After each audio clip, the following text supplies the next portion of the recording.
Hi folks, the real estate numbers are in for October. It's been an interesting month.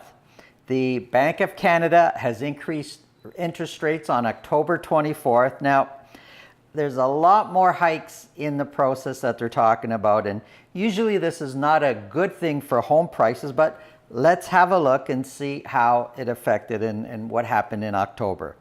So when we're looking at all properties reported through the Toronto Real Estate Board, and just to be clear, TREB, the Toronto Real Estate Board, includes all of York Region, Peel, Durham. It's a large area.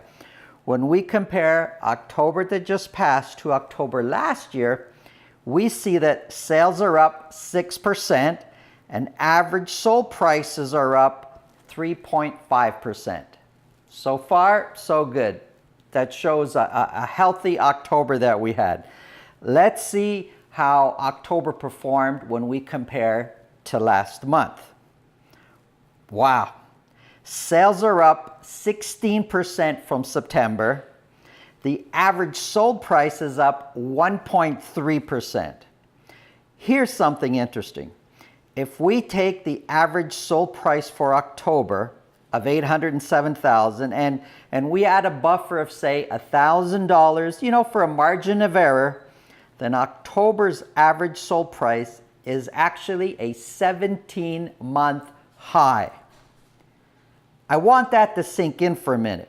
When we look at all residential properties sold on the Toronto Real Estate Board for October, the average sold price is the highest it's been in 1.5 years. Does that sound like a terrible real estate market? Not at all. Those are very strong numbers. Let's look at how Vaughan performed. Sales are up from September 20%. That's a huge increase over September. Average sold prices are up 1.9% from September.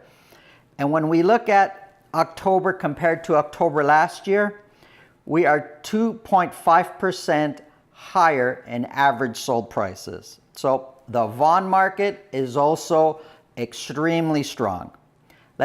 Staying in Vaughan, let's look at the different home types. Detached homes in Vaughan, month over month, sales are up 11% and average prices are up 2.7%. Let me ask you something. How many would-be buyers this past January saw the perfect home but didn't buy it because they thought home prices were dropping? I can personally tell you, lots of them. I had many conversations early in the year for people that saw the great house and didn't buy it because what they're hearing out there, prices are dropping, prices are dropping. Well, when we look at a detached home price in Vaughan, October, and we look back January this year, the cost of a detached home in Vaughan increased by $111,000 since January. I'm not sure about you, but I don't know how many people's personal salary increased by $111,000. So it's really important to understand where the information is coming from, because it's less affordable now by $111,000 to buy a detached home in Vaughan than what it was in January. When we look at semi, sales and prices are up from September and relatively unchanged since January. Townhouses, well, sales are up from September, but prices are slightly down. However, when we look back to 12 months ago, the average cost of a townhouse in Vaughan is 2.8% higher, so we're seeing some growth there.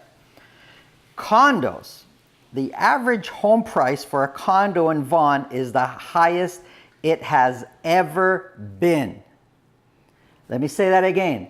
Condos for the month of October, condo prices, the highest they have ever been in Vaughan.